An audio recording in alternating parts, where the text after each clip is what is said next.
The woman drew a lot of her own blood. She throws it all over the room. Then she spills the rest on the floor. Then she dries it casually with a tissue. And then she stained a hoe with blood, and put it in the fireplace, and lit a fire in the 40-degree heat. And then she smashed a poor quality coffee table. Then I burned half of the 300 diaries I'd written in 7 days in the fire.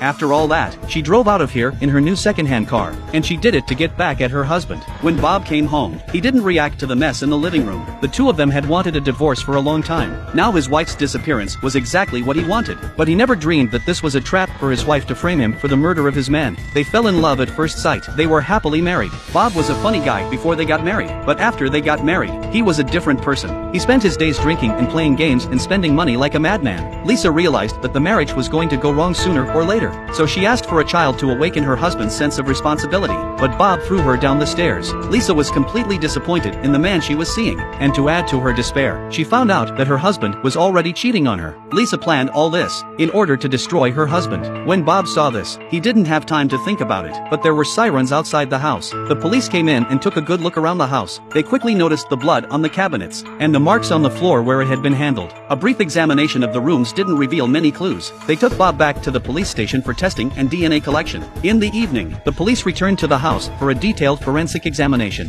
A fluorescent reaction revealed a large pool of blood that had been wiped off the floor. The case was upgraded from a simple disappearance to a murder. They also found out that all of the couple's assets were in Lisa's name. Lisa was paying all the bills. Then a strange letter was found in the room. The police called Bob to explain. Bob said it was a scavenger hunt he and Lisa used to play. Every year on their anniversary, Lisa would come up with a puzzle. She would leave clues to strengthen their relationship, and this letter was the first clue this year. Soon he followed the clues in the letter to the office, and sure enough, there was a second clue on the desk. The letter only looked like a brownstone, but then the cop found a woman's item. He put the panties in an evidence bag while complaining about Bob's sexual habits. Then he asked Bob to take him to the brownstone. Bob said he didn't know where it was, but that night, Bob snuck into an old house and saw the third clue on the table. Apparently, he lied to the police, and then the police followed him. Bob hurriedly hid the clue. Bob hid the clues and said that this was his father's old house and that he came to see it every week, and that the house was blue, not brown. What the police didn't know was that Bob had named the house after his father. This is the brown house. Although the police were suspicious of Bob, but they had no proof. They just watched him leave. The next day, Lisa's parents arrived. They held a press conference to find their daughter. They hoped to rely on the media and the public to find Lisa. In front of the press, Bob gave a brief description of the situation and stepped aside, but during the photo shoot, he laughed inexplicably at the picture of Lisa. The woman cuts off her hair and carefully puts it in a bag. This is followed by using hair dye to give the remaining hair a brand new color. Then she carefully wipes out the traces she left behind with disinfectant water. Then she took a hammer and hit herself. She did all this to frame her husband for her murder. She had a detailed plan. First, she found a neighbor who had a monotonous life and became her best friend. Then she'd bring up her husband's violent temper, his love of domestic violence and gambling. Then she drained the toilet, invite the pregnant neighbor over, serving her a full glass of lemonade on the way. When the neighbor has finished going to the toilet, she takes a sample of her urine. With this urine sample she can prove she's pregnant. She uses her pregnancy to present herself as a weakling. Then she maxed out her husband's credit cards. She bought all kinds of expensive items, and put her husband in financial ruin. Then she buys herself a huge insurance policy. The beneficiary is the husband, but the evidence wasn't enough.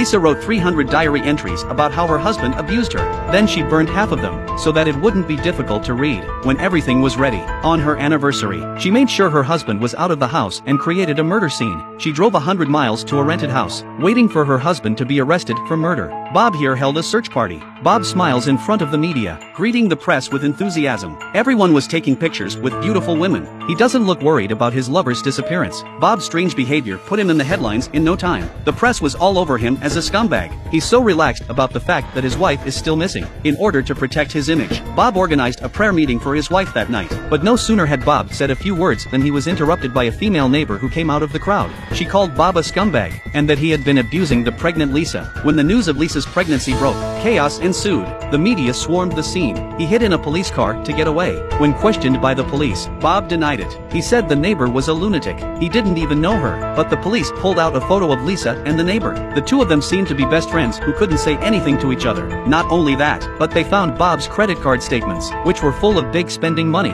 And to top it all off, Bob was the beneficiary of Lisa's insurance policy. Bob was about to explain. Suddenly the officer received a message from the hospital. Lisa was indeed pregnant. He was at a loss for words. He smashed the glass of water in his hand. After the police left, Bob gradually calmed down. He had to prove his innocence, so he opened the third clue. After a bit of deciphering, he realized the meaning of the clue. He came to the hut he was looking for. When he opened the door, he was amazed. It was full of all kinds of expensive luxury goods. It was the credit card overdraft that had paid for them. Now he realized that his wife, Lisa, had set this up. Lisa was sitting in a rented house, meeting new neighbors. She lied about being a victim of domestic violence. She quickly gained the neighbors' sympathy. The two of them got along very well, but during a game, Lisa accidentally dropped her cash, and the neighbors saw it.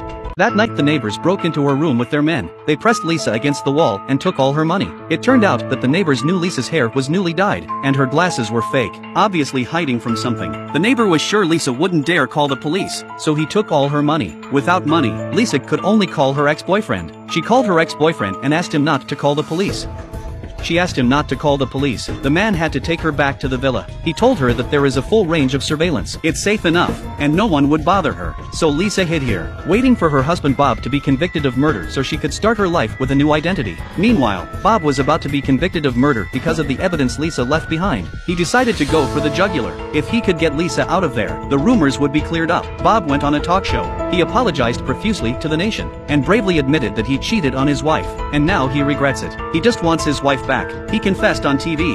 Lisa watched her husband's heartfelt confession on TV. She felt that the Bob she loved was back. She decided to go back to Bob, but she had to find a way to do it in a way that made sense. Soon she came up with a terrible plan. She deliberately bit the man's lip. She pulled out his shirt and messed up his hair, so that the man would leave the house in a state of undress that would be recorded by the surveillance cameras. After he left, she tied a rope around his legs. He dipped his clothes in red wine. With a face full of pain, he slammed his head against the glass of the doorway under the surveillance. She made him look like he was being abused. At night, she used the rope to make deep marks on her hands. She waited for the man to come home and seduced him. When the man was enjoying himself the most, Lisa found the carving knife hidden under her pillow. The next morning Lisa returned home covered in blood. She fell into Bob's arms in front of a crowd of reporters. To the police's suspicion, Lisa said she had been kidnapped by her ex-boyfriend. She killed him in self-defense. Her excuse was flawless. All the evidence matched up, and the surveillance camera at her boyfriend's house proved it. And she pretended to be emotional, denouncing the police. She almost misjudged her husband as a murderer. The police apologized and sent her home to recuperate. Lisa had a smug grin on her face. The two of them were escorted home by the police. In front of the media, Bob had to continue to play the role of a good husband, because to the outside world, they looked like a model couple.